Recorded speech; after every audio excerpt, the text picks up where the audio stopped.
reaction, folks. Number one forum for Crimson Tide football news. In my own words, yours truly, Stephen M. Smith of Touchdown Alabama Magazine. Gotta give a shout out to you, the fans. Because of you, we are over 17,000 subscribers strong on YouTube. Thanks to you guys.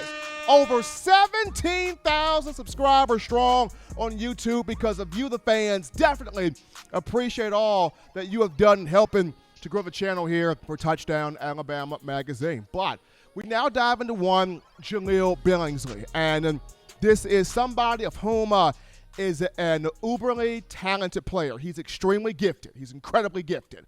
A young man that was a 4-star when he came in 2019 to Alabama from Chicago. A guy that Steve Sarkisian opened up quite a bit in 2020.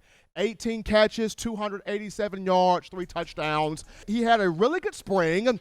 He had a really good summer, but in fall camp he has found himself in Nick Saban's doghouse, or he has found himself in some trouble here, a little trouble here with head coach Nick Saban. Now, twice in fall camp, Saban has made some sharp statements toward Jahleel Billingsley. And once again, I was told Billingsley missed the first couple of days of fall practice because of COVID protocols. Coach Saban said Alabama has had all but one player that has been vaccinated. I don't know if Jahleel Billingsley was the one player that has not been vaccinated. I'm not sure. All I'm saying is Coach Saban told us in the media everybody except for one player, has been vaccinated. But if the guy, happens to be Jahleel, not showing quarantine, not taking the vaccine, and Coach Saban in their most recent press conference basically said, Jahleel knows what to do. He knows what he's supposed to do. He knows what his job is. He knows he's got to be a leader. He knows it's all about the team. This is not a democracy. Talk to him about it. That's on him. That's up to him what he wants to do.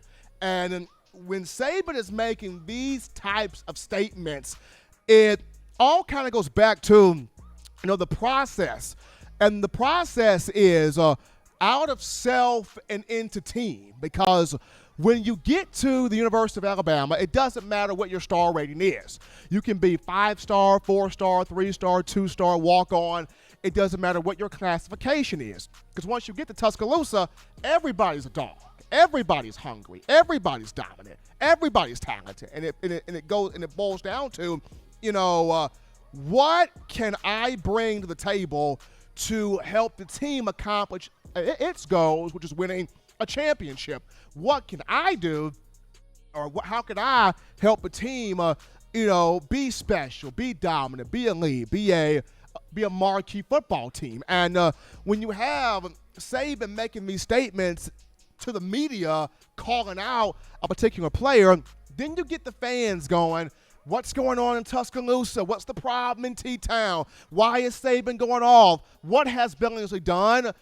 Do I need to do a drive-by? Do I need to check up on the folks in T-Town? Like, what is happening in Tuscaloosa? Are we going to lose Billingsley to the transfer portal? What is going on here? Now, and I've even had people asking me, Stephen, what's going on with Jahleel Billingsley? This is bad. I've never seen Saban go off on a player like this. So here's my thoughts on the whole process here.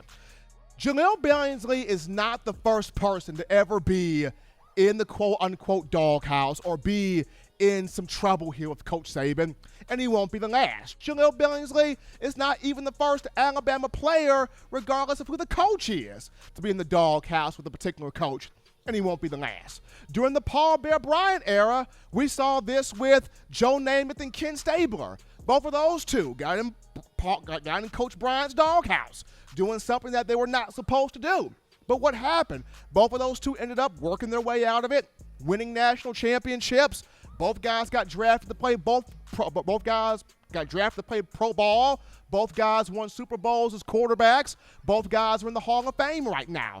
If you look at just this from Nick Saban's perspective, we all remember the great plays Kenyon Drake made. We remember the 87-yard touchdown catch he had against Florida in 2014. Of course, we remember the 95-yard kick return touchdown he had in the national championship game against Clemson, that became a Daniel Moore oil painting. We remember all the good plays, but we forget sometimes that for 2 years, Kenyon Drizzy Drake was in the doghouse. 2012 and 2013, he was in Saban's doghouse. Would not want to buy in, bucking against the process. And it wasn't until Kiffin comes in 2014 that Drake finally buys in.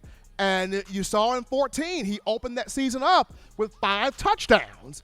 Unfortunately, he got hurt against Ole Miss, but he started to get on the field more. The same thing with guys like Tony Brown. Started off bucking against the process, but finally bought in. Finally did what he was supposed to do. And he became the emotional leader of a 2017 defense. Christian Barmore, it was reported 2019 that he wasn't buying in, bucking against the process. What happened when he finally bought in 2020? We saw what happened with him. 8 sacks, led the team. 9.5 tackles for loss. Was the defensive MVP of a national championship game. We even look at guys like Najee Harris, Terrell Lewis, Brian Robinson Jr., and Devontae Smith. Those 4 guys were suspended for the first quarter of a 2019 season opener against Duke. Why? Violation of team rules. But those 4 got their act together, and you saw what happened. I mean, Devontae Smith, first-round pick. Najee Harris, first-round pick. Terrell Lewis got drafted in the 3rd round of 2020 by the Rams, and Brian Robinson is in his 5th year with the Tide and looks to be the starting running back for this upcoming season. So we've seen prominent players either start their career off in the doghouse or get into some trouble with Coach Saban, but they found a way to figure it out, smooth it out, work it out, get back on the field and make some special things happen. So for Billingsley, the ball kind of in his court right now. Can he work it out with Coach Saban? Can he smooth it out with Coach Saban? Can he find a way to, get this thing put behind him and get on the field? Because as talented as Cameron Latou is, and I like Latou, 81 is my dude, he ain't Jahleel Billingsley. Jahleel Billingsley is a difference maker. Jahleel Billingsley is a special type of cat. Jahleel Billingsley got some different sauce, on him. So you got to get, this guy, on the field. So in terms of Jahleel Billingsley, what happened was I was told, COVID protocols, COVID situation. Nick Saban was mentioning how Alabama has all but 1 player vaccinated. It's the 1 player Jahleel Billingsley could be. Was not made known of that information, but Saban saying not being a team player, not showing that leadership that he needs to do to buy into the team. So he's got to find that way to buy into the team, whatever that case may be, and be a part of the process, because you got to have this man on the field because he's a special player at that position and has a chance to be a first-round pick, especially if we see Big Dog 19 on the field.